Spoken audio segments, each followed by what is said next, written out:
Assalamualaikum warahmatullahi wabarakatuh. Selamat datang kembali ya.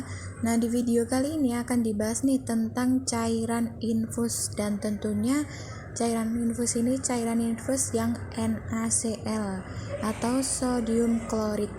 Nah, banyak sekali ya tentunya manfaat dari infus NaCl ini.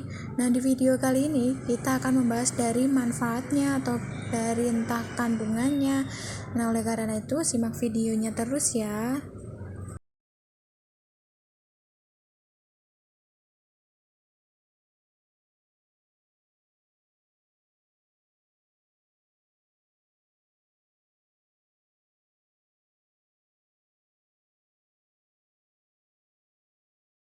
Infus merupakan metode pemberian cairan dan obat yang dilakukan melalui pembuluh darah.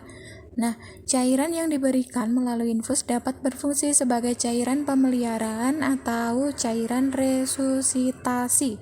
Nah, cairan infus akan diberikan ketika pasien melakukan perawatan di rumah sakit. Apabila di rumah pun kalau kondisinya sudah sangatlah lemah ataupun memburuk, pasti akan direkomendasikan untuk pemakaian cairan infus juga ya oleh dokter yang datang ke rumah ataupun entah itu dokter panggilan.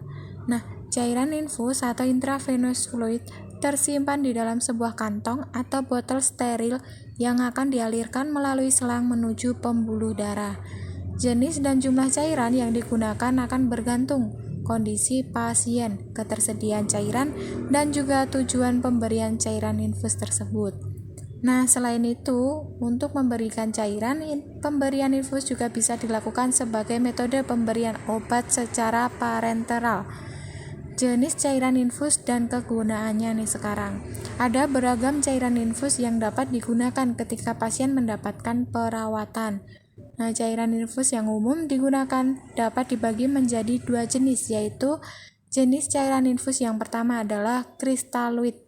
Cairan kristaloid mengandung natrium klorida, natrium glukonat, natrium asetat, kalium klorida, magnesium klorida, dan juga glukosa. Nah, cairan kristaloid umumnya digunakan untuk mengembalikan keseimbangan elektrolit, mengembalikan pH, menghidrasi tubuh, dan sebagai cairan resusitasi. Beberapa cairan infus yang masuk ke dalam jenis cairan kristaloid antara lain, yang pertama adalah cairan salin. Cairan salin NaCl 0,9% merupakan cairan kristaloid yang sering ditemui. Cairan ini mengandung natrium dan klorida. Nah, cairan infus ini digunakan untuk menggantikan cairan tubuh yang hilang, mengoreksi ketidakseimbangan elektrolit, dan menjaga tubuh agar tetap terhidrasi dengan baik. Nah, cairan salin yang kita kenal adalah cairan NaCl yang ini ya. Yang kedua ada cairan infus Ringer laktat. Nah, Ringer laktat merupakan jenis cairan kristaloid yang mengandung kalsium, kalium, laktat, natrium, klorida, dan juga air.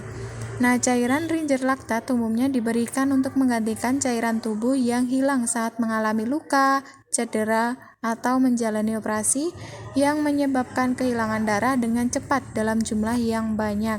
Selain itu, cairan ini juga sering digunakan sebagai cairan pemeliharaan ketika sedang menjalani perawatan di rumah sakit. Yang ketiga adalah cairan dextrose. Dextrose merupakan cairan infus yang mengandung gula sederhana. Cairan ini sering digunakan untuk meningkatkan kadar gula dalam darah pada seseorang yang mengalami hipoglikemia atau gula darah rendah. Selain itu, cairan infus dextrose juga dapat digunakan untuk kondisi hiperkalemia atau kadar kalium yang tinggi. Kemudian, jenis cairan yang kedua adalah cairan koloid. Jenis cairan yang kedua adalah cairan koloid yang memiliki molekul yang lebih berat. Cairan ini dapat diberikan pada pasien yang menderita sakit kritis, pasien bedah, dan juga sebagai cairan resusitasi.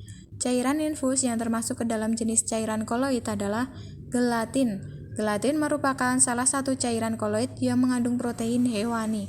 Selain itu, kegunaan cairan ini adalah untuk mengatasi keadaan kurangnya volume darah yang disebabkan oleh kehilangan darah.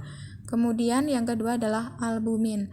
Pemberian cairan infus albumin biasanya dilakukan saat pasien memiliki kadar albumin yang rendah. Misalnya, pasien yang menjalani operasi transplantasi hati, menderita luka bakar akut, dan pasien sepsis. Yang ketiga adalah dextran. Dextran merupakan jenis cairan koloid yang mengandung polimer glukosa. Dextran dapat digunakan untuk memulihkan kondisi kehilangan darah. Selain itu, dextran juga digunakan untuk mencegah terjadinya tromboboli setelah operasi. Cairan infus tidak boleh digunakan secara sembarangan dan penggunanya harus berada di bawah pengawasan dari dokter. Hal ini karena risiko komplikasi akibat pemberian infus bisa saja terjadi. Nah, selain itu, pemilihan jenis cairan infus juga harus disesuaikan dengan kondisi pasien serta pertimbangan dari dokter.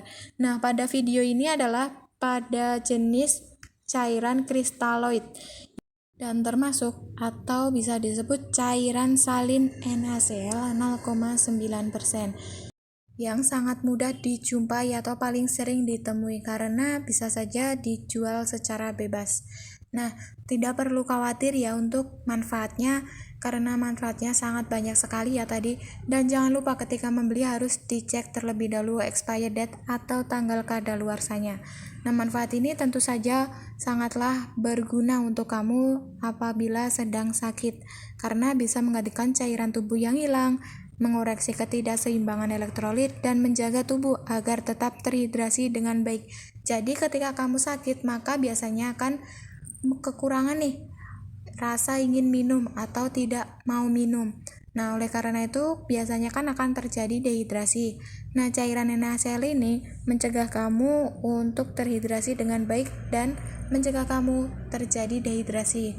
Nah, selain itu atau selain dimasukkan melalui pembuluh darah, cairan NaCl ini biasanya digunakan juga untuk pembersihan luka ataupun digunakan untuk membersihkan ingus ketika sedang pilek ya si kecil. Biasanya untuk pembersihan luka maka digunakan NaCl ini.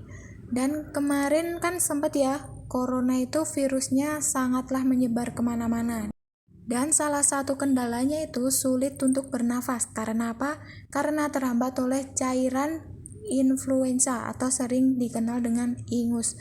Nah, biasanya akan dilakukan pembersihan ingus dengan menggunakan cairan NaCl ini yang digunakan untuk membersihkan ingus tersebut agar pernafasan akan lebih lega karena ingusnya sudah keluar ya. Nah, untuk pembersihan itu biasanya menggunakan alat suntik tetapi jarumnya tidak digunakan, jadi hanya disemprotkan dengan alat suntik melalui lubang hidung yang satu, ibaratnya lubang hidung yang kanan, maka ingus tersebut dan cairan infus tersebut akan keluar melalui lubang hidung yang sebelahnya. Nah, untuk pembersihan luka tentu saja aman ya, karena ini kan merupakan cairan yang sudah steril, jadi tidak ada kandungan bakterinya.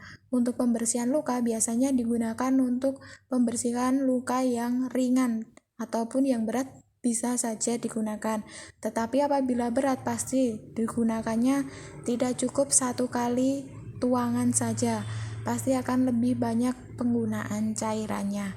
Nah, untuk penggunaannya cukup mudah, hanya disiram atau dituangkan saja ke luka yang terbuka. Jadi nanti kan cairannya akan mengalir sendiri tuh di bagian lukanya dan lukanya akan bersih. Kemudian dikasih cairan antiseptik agar luka tersebut tidak terkena infeksi bakteri. Nah, harganya mahal atau tidak sih? Nah, sebenarnya harganya itu lumayan murah juga karena tidak sampai 10.000. Tetapi biasanya kan tergantung pabrik pembuatannya di mana serta tergantung juga nih dari swalayan atau apotek mana yang menjualnya karena pasti akan mengambil untung dengan nilai yang berbeda-beda. Nah, selain itu apabila membeli, pastikan juga nih tidak salah untuk penyebutannya karena ada cairan infus dextrose, cairan infus Ringer laktat atau RL, dan juga cairan infus NaCl atau natrium klorid. Jadi jangan salah penyebutan ya karena nanti akan memberikan efek yang salah juga.